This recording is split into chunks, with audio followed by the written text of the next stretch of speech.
주영진의 뉴스 브리핑 정치 여담 야담 본격적으로 시작을 해보도록 하겠습니다. 오늘은 새로운 분들을 모셨습니다. 우리나라 정치 현실을 누구보다 잘 알고 계시는 분들입니다.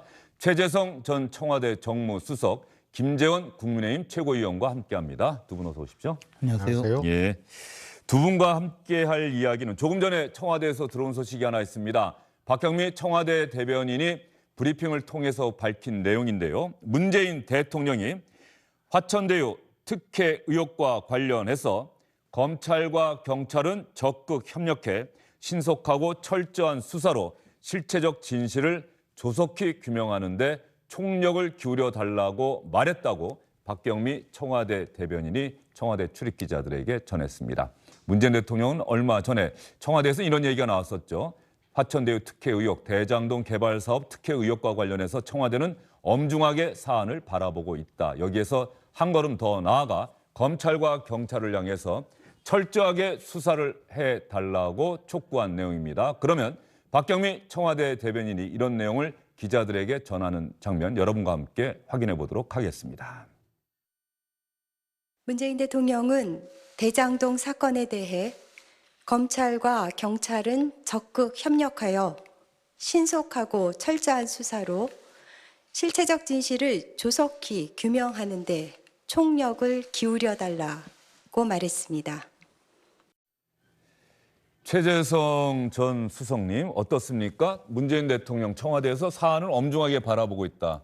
이제 검찰과 경찰은 실체적 진실을 규명하는 데 총력을 기울여 달라. 한 걸음 더 나아간 지시를 한 거네요.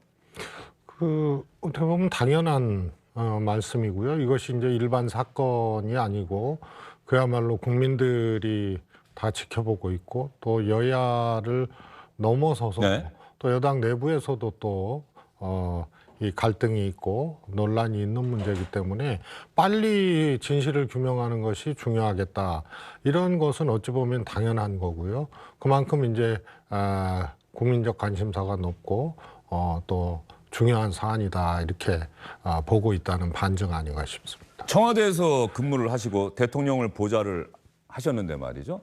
이 사안이 이미 사회적으로 큰 논란이 된 게 한 3주 정도 됩니다. 뭐 앞선 보도로 따진다고 하면 더 되는데 대통령의 어떤 의견이 이렇게 대변인을 통해서 표명되는데 시간이 항상 좀 걸리는 것 같아요.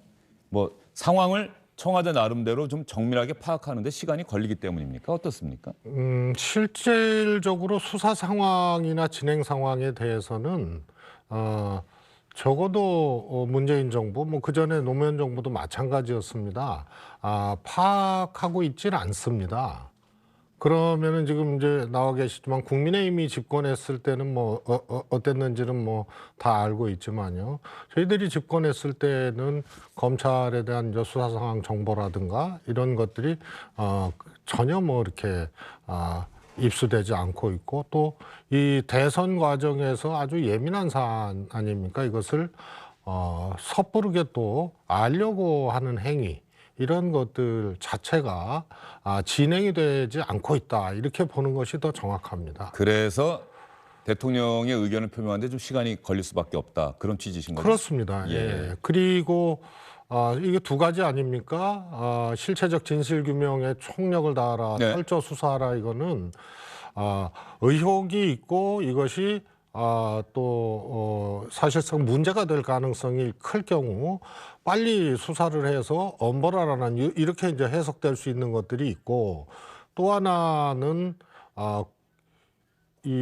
그 정도의 사안이 아닌데 국론이 분열되거나 또 갈등이 심화되거나 이런 것을 빨리 진실규명을 통해서 조기에 마무리해라. 이 두 가지가 통상 예측할 수 있는 방향인데요. 제가 이제 원론적이라는 측면에서 말씀을 드린 거는 청와대가 이것에 대해서 진행 사항을 점검 내지는 파악하고 있다고 보질 않기 때문에 원론적 진행이다. 다만 이것이 너무 늘어지고 끌어지고 하는 것은 모든 측면에서 바람직하지 않다. 이런 정도로 해석하고 있다는 얘기입니다. 알겠습니다. 최재성 전 정무수석은 청와대 안에서 근무했던 경험을 살려서 청와대는 검찰과 경찰의 수사 상황을 파악하지 않고 있다라고 하는데 김재원 최고위원은 또 생각이 다를 수도 있을 것 같습니다. 근데 뭐 이제 역대 청와대가 물론 네. 조금씩 다르게 운영되었을 수는 있는데요. 문재인 대통령 취임 이후에 그 밝혀진 사건 중에는 울산시장 그 부정선거 개입 사건이 있었거든요. 네. 그때 보면 사실 사건 내용을 파악하는 것뿐만 아니라 아예 사건을 만들어서 그 울산시장 후보자 지금 우리 당의 그 원내대표를 지내고 있는 김기현 당시 울산시장을 쫓아내기 위해서 청와대가 총괄 기획을 하고 그 과정에서 민정수석실뿐만 아니라 정무수석실 또 정책 파트까지 총동원이 되어서 그 이 부정 선거를 회책했거든요. 그런 분들이 사건 파악이 안 된다고 이야기하면 누가 믿겠습니까? 아마 제가 보기에는 이번 사건에 대해서도 국민들이 아는 것보다 훨씬 많이 파악을 하고 지금 우리 저 최재성 전 수석께서 말씀하셨다시피 이게 보니까 그냥 넘어갈 수 없는 중대 사건이라서 네. 청와대는 좀 발을 빼기 위해서 신속하고 철저하게 수사라 이렇게 이야기했을 수도 있고요. 근데 이제 그거보다는 빨리 좀 덮고 넘어가라 뭐 그런 의미로 이야기했을 가능성도 있죠. 지금 말씀하셨다시피 조기에 마무리하라라는 말은 그런 의미거든요. 그래서 저렇게 사건 수사는 뭐 철저하고 신속하게 수사하는 건 지극히 당연한 것인데 대통령 입장이라고 해서 그렇게 발표하는 것 자체가 저는 굉장히 잘못된 일이라고 봐요. 왜냐하면 검사가 수사를 하면서 신속하고 그리고 철저하게 수사하는 것이 검사 본연의 업무이고 형사소송법에도 그렇게 나와 있거든요. 그런데 이제 대통령이 저렇게 이야기할 때 과연 그 목적이 뭘까? 또 우리 입장에서는 좀 의문을 제기할 수밖에 없는 것이죠. 지금 김재원 최고위원 말씀은 이재명 경기지사가 민주당의 대선 후보로 확정이 됐는데 이낙연 후보 측에서는 결선 투표 가야 한다. 승복할 수 없다.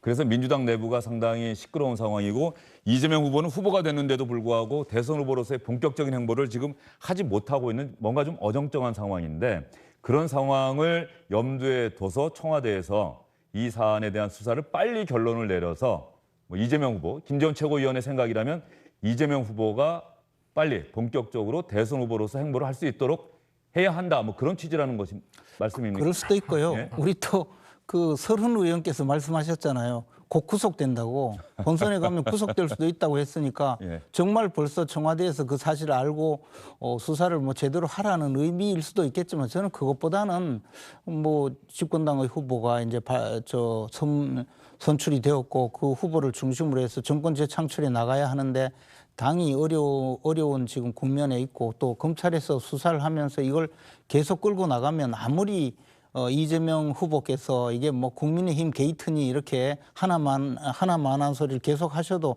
국민들 눈에는 지금 다 보이거든요. 그러니까 이제 이 사건을 빨리 좀 마무리해서 이재명 후보는 전혀 문제가 없다, 털끝만큼도 잘못이 없다 이렇게 좀 털어주기를 원하는 것 아닌가. 그렇지 않으면 대통령이 저렇게 나설 이유가 없죠. 알겠습니다. 김재원 최고위원은 또 그렇게 생각하신다는 말씀을 해주셨고요. 이왕 서른 의원 얘기가 나왔으니까 최재성 전 정무수석 또 사선 의원 출신인데 말이죠. 민주당의 경선이 끝나고 집권당의 대선 후보가 결정이 됐는데 경쟁자 중에 유력한 경쟁자가 승복을 할 수 없다. 결선 투표를 해야 한다. 이재명 후보는 대선 후보로서의 행보를 하기도 좀 그렇고 안 하기도 좀 그렇고 그래서 원래 전당대회나 또 후보가 선출되고 나면 이른바 컨벤션 효과라고 해서 여론조사 지지율이 확 오르지 않습니까? 그런 컨벤션 효과도 기대하기 어려운 상황인데 경쟁 후보자 측에서는 구속될 가능성이 크다. 같은 민주당 식구라고 보기에는 좀 그런 발언까지 나왔어요. 좀 심각한 것 아닙니까? 아니 우선 예. 말씀드릴게요. 근데 김재원 최고 말씀하신 것 중에 울산 사건은 그건 잘못하고 큰일 나요. 그걸 선거 개입과 김기현 후보를 떨어뜨리려고 총체적인 기획을 했다는 거는 사실 지금 진행되고 있는 상황하고도 무관하고 산재병원을 둘러싼 하나의 정책적 결정에 대해서 그런 선거 개입 여지가 있느냐 없느냐가 이제 쟁점이고 네. 김기현 당시 후보와 그 동생과 관련된 거는 이미 진행됐던 사안들입니다. 그리고 언론에도 다 났던 일종의 이제 비리 의혹 사건이죠. 그래서 그거는 이제 분명히 해둘 필요가 있고요. 네. 뭐 국민의힘도 이제 다음 달에 이제 후보 선출을 하겠습니다만 각 정당이 특히 대통령 후보를 선출하면 소위 이제 원팀을 어떻게 만들 것이냐, 분열을 어떻게 없게 혹은 최소화시킬 것이냐, 이게 이제 굉장한 숙제죠. 그래서 컨벤션 효과를 기대하기 이전에 이런 이 내부적으로 소위 이제 결선 투표로 문제 제기하는 이런 이제 국면입니다. 근데 기실 저것이 이낙연 후보가 후보 교체를 염두에 두고 저런 발언을 했다면 지금 그렇게 비춰지지 않습니까? 그렇다면은 심각한 겁니다. 그런데 결선 투표 그 자체에 당원 해석을 둘러싼 문제 제기라면 그거는 문제 제기 자체로는 그 주장으로는 그렇게 있을 수 있다고 생각을 합니다. 예. 그런데 혹여라도 이것이 후보 교체를 염두에 둔 행위냐, 이것은 분명히 이낙연 후보 측에서 해줄 필요가 저는 있다고 봅니다. 또 하나는 만약에 이것이 결선 투표 요건에 대한 어떤 문제 제기라면 사실 그것도 처음 있는 일이거든요. 이것에 대한 규정은 2012년도에 마련이 됐습니다만 그 규정은 잠시 뒤에 저희가 다시 또 얘기할 순서가 있을 것 같고요. 그래서 이것은 이미 해석의 문제를 떠나서 이미 과거의 산입 방식에 대해서 진행했던 이제 사례들이 민주당 내부에 있었던 거죠. 예. 그래서 지금은 그러나 그때는 결선 투표를 안 했기 때문에 소위 말해서 기권표를 아예 제외시켜버리는 과거의 전례는 이번과는 또 다른 것이다, 이렇게 이제 이낙연 후보 측에서 주장을 하는데요. 예선전 축구 경기가 다르고 결승전 축구 경기 룰이 다르지 않거든요. 네. 예, 그래서 이것은 좀 빨리 수습을 해야 될 문제고 이낙연 후보께서 입장을 내야 됩니다.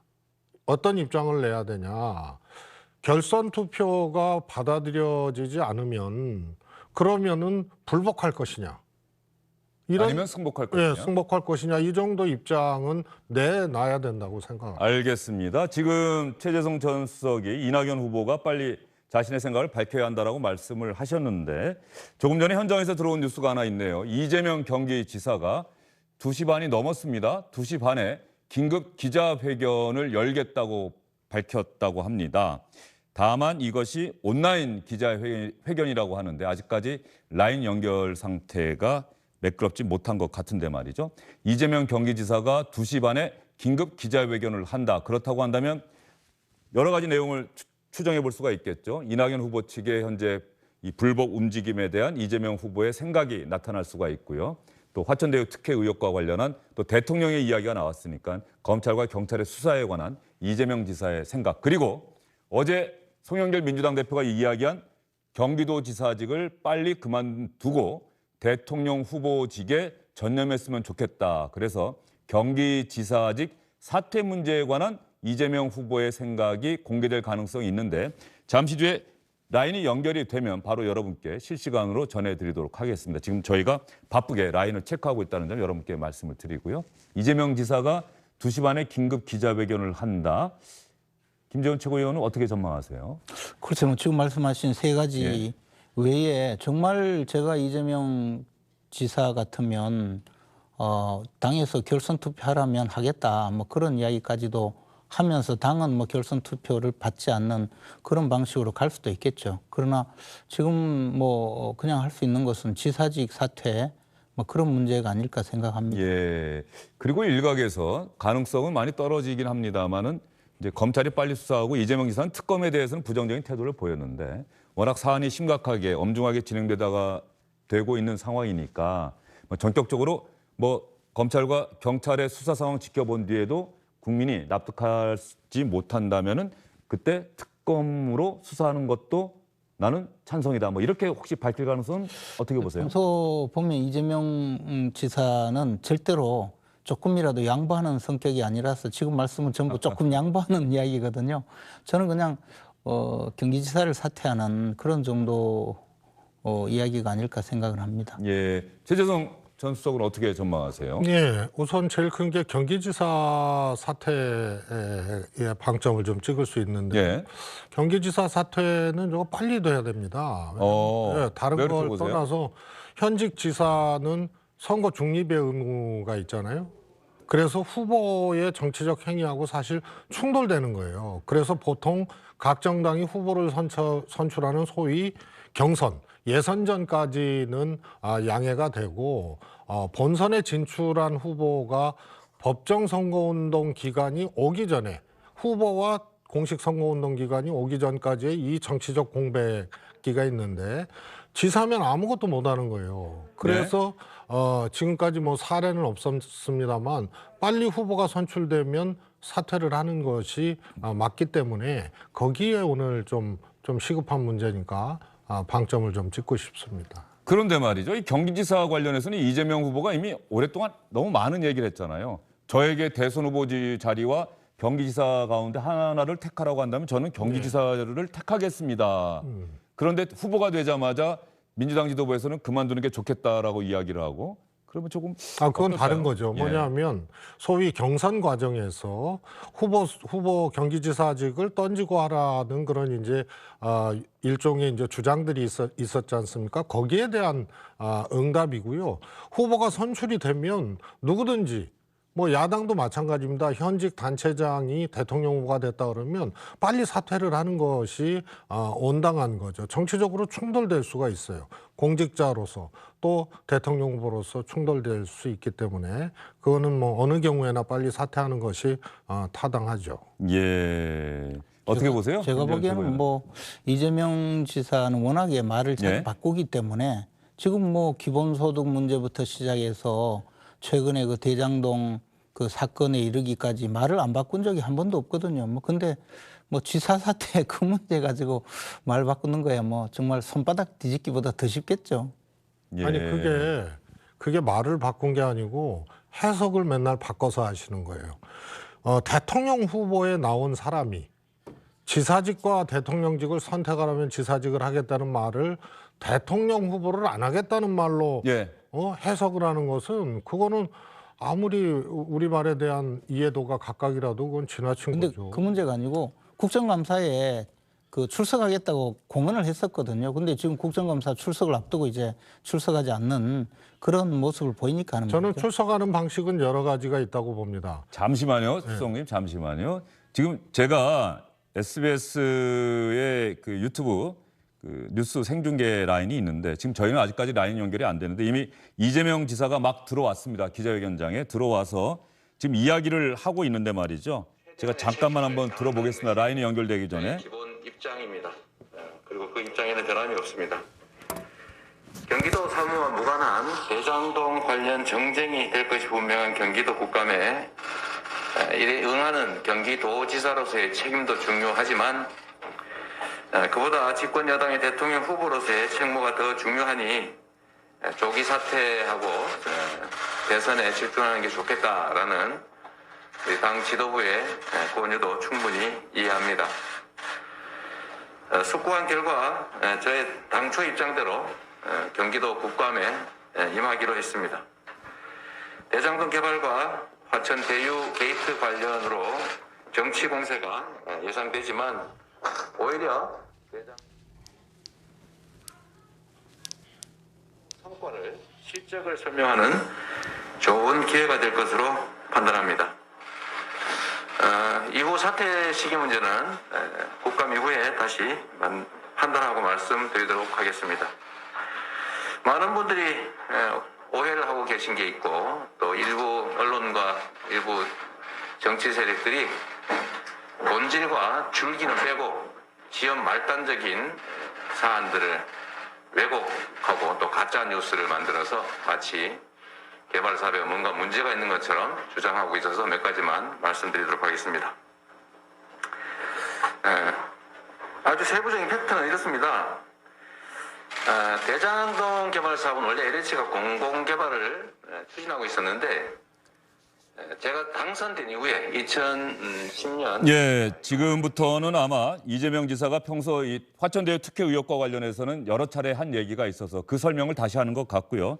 조금 전에 뉴스로서 정치부 기자들이 제목을 뽑을 만한 내용을 하나 이야기를 했습니다. 이재명 후보는 다음 주로 예정된 국정감사, 경기도에 대한 국정감사가 두 차례 있습니다. 18일에 국토위, 20일에 행안위가 있는데 말이죠.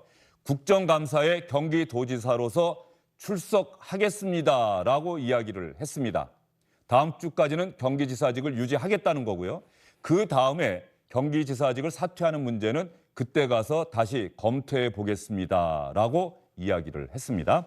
이재명 경기지사 다음 주로 예정된 국회 국정감사에 경기도지사로서 출석해서 의원들의 질문에 답변하겠다고 밝혔습니다. 그리고 지금은 화천대유 특혜 의혹, 대장동 개발 사업 특혜 의혹과 관련한 이재명 지사의 평소 생각을 다시 한번 이야기를 하고 있는데요. 혹시라도 새로운 이야기가 나온다고 한다면 여러분께 정리를 해드리도록 하겠습니다. 조금 전에 최재성 전 수석이 말씀을 계속 하셨는데 경기지사직을 일단 다음 주까지 유지하겠다, 국정감사에 나가겠다. 이게 아마 국민의힘 쪽에서는 경기지사직을 일찍 사퇴하는 거는 대장동 사업 의혹과 관련해서 뭔가 답변 못할 게 있으니 미리 사퇴하려는 것 아니냐 또 이렇게 공격하는 것도 의식을 했을까요?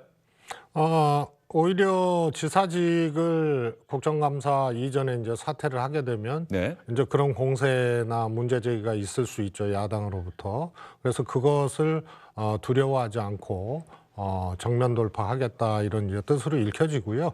그래서 말을 바꾼다 이렇게 말씀을 하셨지만 그 이후에 바로 사퇴를 하겠다는 생각을 전제로 국감은 출석해서 돌파하겠다 이런 의지를 표명한 것 같습니다. 네, 김재원 최고위원은 경기지사직 일단 국정감사 때까지는 유지하겠다. 어떻게 들으셨습니까? 근데 이제 보면 조금 나오긴 나왔지만 네.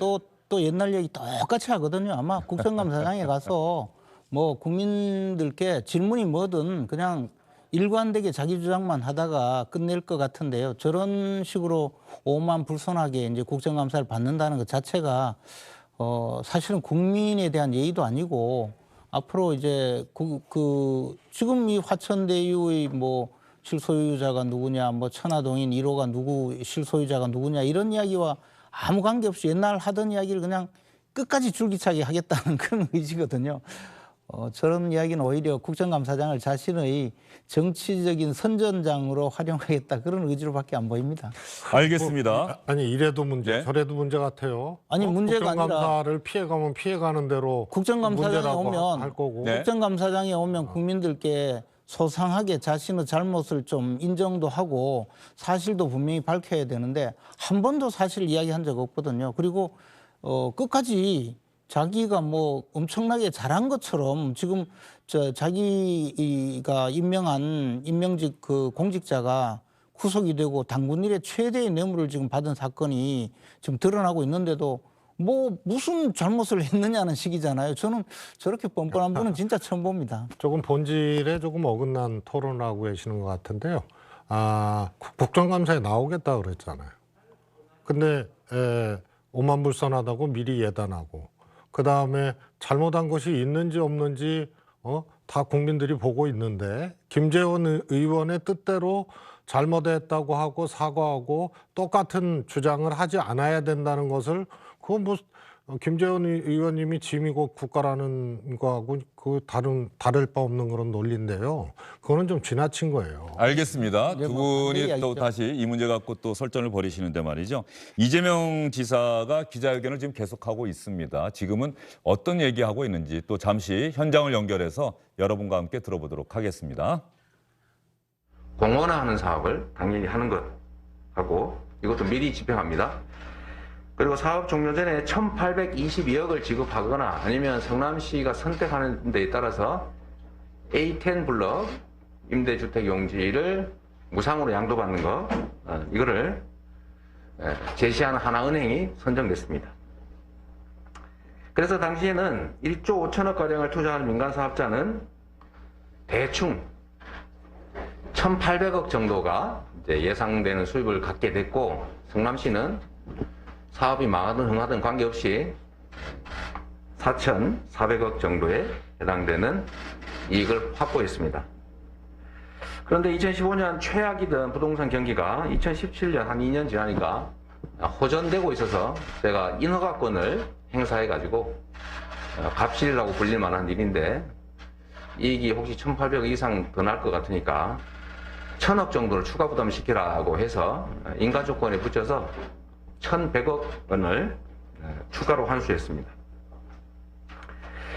만약에 당시에 국민의힘이 요구하는 대로 민간 개발을 해줬다면 성남시 몫의 5,503억도 국민의힘 그리고 토건 세력들 민간 개발업자들에게 다 갔을 겁니다. 뭐 당연한 거 아니겠습니까? 그런데 2018년부터 시작된 집값 폭등으로 사업자의 불확정된 예정이익이니까 불확정되죠. 이게 1,800억 원에서 4,000억대로 늘어나게 됐습니다. 부동산 경기가 반대로 악화됐다면 1,800억이 아니라 심지어 손해볼 수도 있는데 그러나 그런 경우에도 우리 성남시 이재명 경기지사의 긴급 기자회견 잠시 또 여러분과 함께 확인해 봤습니다. 역시 화천대유 특혜 의혹, 대장동 개발 사업 특혜 의혹과 관련해서 그 사업이 어떻게 시작되고 어떻게 진행된 것이냐에 대해서 이재명 후보가 그동안 해왔던 이야기를 다시 한번 쭉 정리하면서 국민에게 이야기를 하고 있습니다. 그만큼 이재명 후보로서도 대장동 개발 사업 특혜 의혹, 이거 제대로 돌파하지 않고서는 대선이 쉽지 않을 것이다라고 하는 심각한 상황 인식을 하고 있다. 여기까지는 여러분께 말씀드릴 수 있을 것 같고요. 첫 장면에 제가 여러분께 말씀을 드렸습니다만 혹시 오디오 상태가 제 휴대전화로 들려드렸기 때문에 제대로 못 들으신 분도 있을 것 같습니다. 국정감사, 다음 주 국정감사 때까지는 경기지사 사퇴하지 않고 경기지사직을 유지하고 국정감사에 출석하겠다는 이재명 경기지사의 긴급 기자회견 앞부분 내용 여러분과 함께 다시 한번 들어보겠습니다. 네, 많은 분들이 제가 도지사직을 언제 사퇴하는지 이제 관심을 갖고 계시고 하도 전화가 많이 와서 제가 그냥 많은 분들한테 공개적으로 알려드리도록 하겠습니다. 원래 계획대로 경기도 국감을 정상적으로 수감하겠습니다. 경기도지사로서의 할 수 있는 범위까지 최대한의 책임을 다한다는 것이 저의 기본 입장입니다. 그리고 그 입장에는 변함이 없습니다. 경기도 사무와 무관한 대장동 관련 정쟁이 될 것이 분명한 경기도 국감에 이에 응하는 경기도지사로서의 책임도 중요하지만 그보다 집권 여당의 대통령 후보로서의 책무가 더 중요하니 조기 사퇴하고 대선에 집중하는 게 좋겠다라는 우리 당 지도부의 권유도 충분히 이해합니다. 숙고한 결과 저의 당초 입장대로 경기도 국감에 임하기로 했습니다. 대장동 개발과 화천 대유 게이트 관련으로 정치 공세가 예상되지만 오히려 대장동 개발 사업의 구체적 내용과 또 행정 성과를 실적을 설명하는 좋은 기회가 될 것으로 판단합니다. 이후 사퇴 시기 문제는 국감 이후에 다시 판단하고 말씀드리도록 하겠습니다. 많은 분들이 네, 이재명 지사 다음 주 국정감사 때까지는 경기지사직 유지하고 국정감사장에서 질문에 답변하고 그다음에 지사직 사퇴 문제는 그때 가서 다시 한번 검토해보겠다 이렇게 이야기를 하고 있습니다. 안녕하십니까, 주영진입니다. 더 많은 뉴스와 라이브 이벤트를 보고 싶으시다면 화면 오른쪽을 눌러서 구독해 주시기 바랍니다. 저희 SBS 앱을 다운로드 받으시면 뉴스 속보 알림도 받아보실 수 있습니다. 텔레비전으로도 SBS 뉴스, 유튜브로도 SBS 뉴스 잊지 마시기 바랍니다.